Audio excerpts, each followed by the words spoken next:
नए साल से पहले अनिश्चितता का माहौल, कल्पतरू मेला बना राजनीति का शिकार। दुर्गापुर के ऐतिहासिक और प्रतिष्ठित कल्पतरू मेला को लेकर तृणमूल कांग्रेस के दो गुटों के बीच सत्ता और नियंत्रण की जंग खुलकर सामने आ गई है।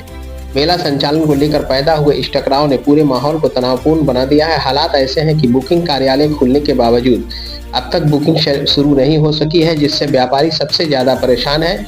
स्थिति पर पुलिस लगातार नजर बनाए हुए है। करीब 57 वर्ष पुराने कल्पतरू मेले की शुरुआत आगामी 1 जनवरी से दुर्गापुर के गोमो मैदान में होनी है। हाल ही में खंबा पूजा संपन्न होने के बाद दुर्गापुर सांस्कृतिक मेला समिति की ओर से पास में ही एक बुकिंग काउंटर खोला गया, लेकिन हैरानी की बात यह है कि वहां मौजूदा समिति का कोई भी सदस्य मौजूद नहीं है। इसके बजाय पुराने समिति के सदस्य ही बुकिंग काउंटर पर दिखाई दे रहे हैं। इसी को लेकर दोनों गुटों के बीच तनाव लगातार बढ़ता जा रहा है। इस पूरे मामले को लेकर आयोजन समिति की वर्तमान अध्यक्ष और दुर्गापुर नगर निगम के प्रशासक मंडल के चेयरपर्सन अनिंदिता मुखर्जी ने राज्य के पंचायत ग्रामीण विकास एवं सहकारिता मंत्री प्रदीप मजूमदार से औपचारिक शिकायत की है। इस विवाद को लेकर सियासी बयानबाजी भी तेज हो गई है। भाजपा ने तृणमूल कांग्रेस पर तीखा हमला बोला है।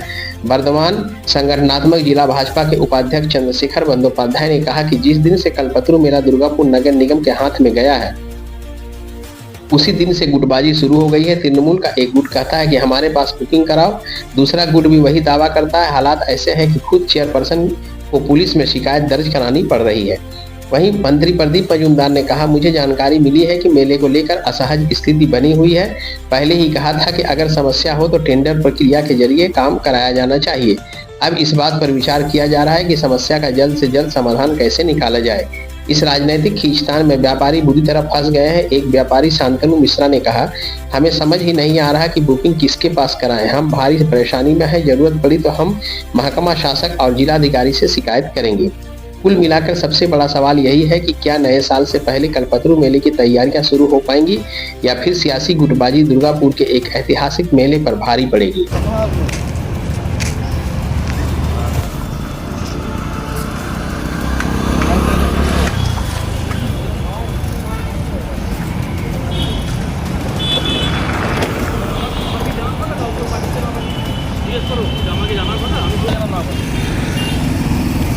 আমি কি করে জানলাম? তাহলে আমি কালকে তোমার জমি থেকে বলা আউট করার জন্য তুমি পাঠিয়ে দিবো, বলে আমি পাঠিয়ে দেবো, এখানেই আছে তাহলে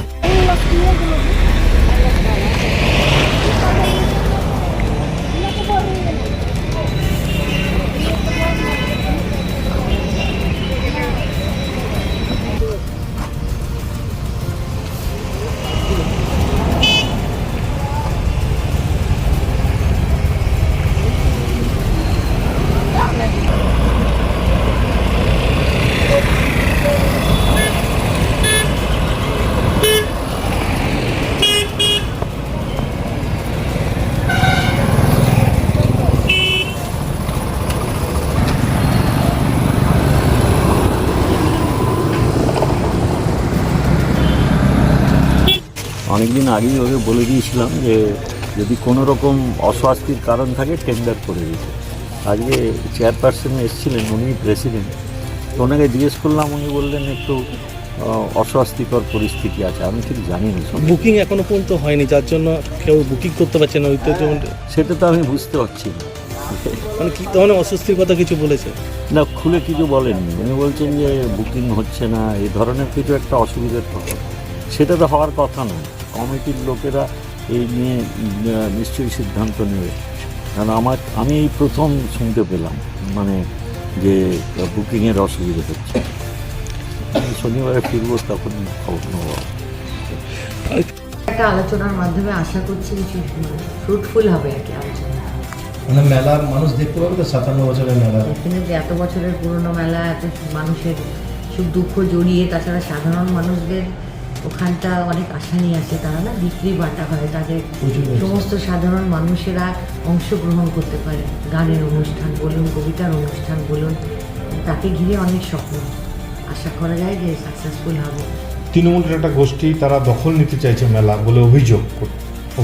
এসব সম্পর্কে আমি কোনো কমেন্ট করতে চাই না। মন্ত্রী মশাইয়ের সাথে কথা হয়েছে আপনার?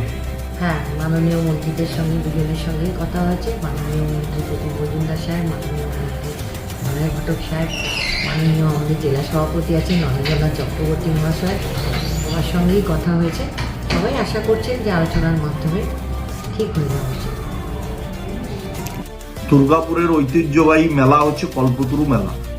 এই মেলা একসময় ডিপিএল এর অফিসার, ডিপিএল এর এমপ্লয়িরা পরিচালনা করতেন। পরবর্তী পর্যায়ে দুর্গাপুর নগর নিগমের মহানাগরিক দিলীপ অবস্থি থাকাকালীন এই মেলার কন্ট্রোল নেয় দুর্গাপুর নগর নিগম। দুর্গাপুর নগর নিগমের থেকে এই মেলা নেওয়ার পর বিভিন্নভাবে মেলাকে কেন্দ্র করে গোষ্ঠীদ্বন্দ্ব দেখা যাচ্ছে। তৃণমূল কংগ্রেসের এক পক্ষ গিয়ে বসে আছেন টেন্টে কে বুকিং নেবেন, আরেক পক্ষ বসে আছেন কে বুকিং নেবেন। মহানাগরিককে চিঠি করতে হচ্ছে বোর্ড অফ অ্যাডমিনিস্ট্রেটরের চেয়ারম্যানকে, থানার আশ্রয় নিতে হচ্ছে পুলিশ ফোর্স দেন, তাহলে বুকিং কমপ্লিট হবে। এই অব্যবস্থার জন্য দায়ী কারা? এই ব্যবস্থা নির্মাণ করতে হবে। কেন পশ্চিম বর্ধমান জেলা প্রশাসন, আসানসোল দুর্গাপুর পুলিশ কমিশনারের এই বিষয়ে একটা সুষ্ঠু সমাধান বের করতে পারছে না? যেখানেই অর্থের খেলা সেখানেই প্রেজেন্স হচ্ছে তৃণমূলের। এই খেলাটা বন্ধ করা দরকার। এই মেলার খেলা দিয়ে রাজ্যের সরকার দুর্গাপুরের মানুষকে বিভ্রান্ত করে রাখতে চাইছে। আমরা এই খেলা মেলা বন্ধ করে সুষ্ঠুভাবে যাতে কল্পতরু মেলা অর্গানাইজ হয় তার পক্ষে আমরা ভারতীয় জনতা পার্টি। আমরা চাই মানুষ এই ঐতিহ্যবাহী মেলা অন্তত শান্তিতে দেখবে। এটা যেন দেখতে না হয় যে একে অপরকে তৃণমূল ছুরি নিয়ে মারতে যাচ্ছে, কেউ বন্দুক নিয়ে গুলি করতে যাচ্ছে মেলার দখলের জন্য। এই ব্যবস্থা দুর্গাপুরবাসী দেখতে চায় না। আমরা এই ব্যবস্থার পরিবর্তন চাই।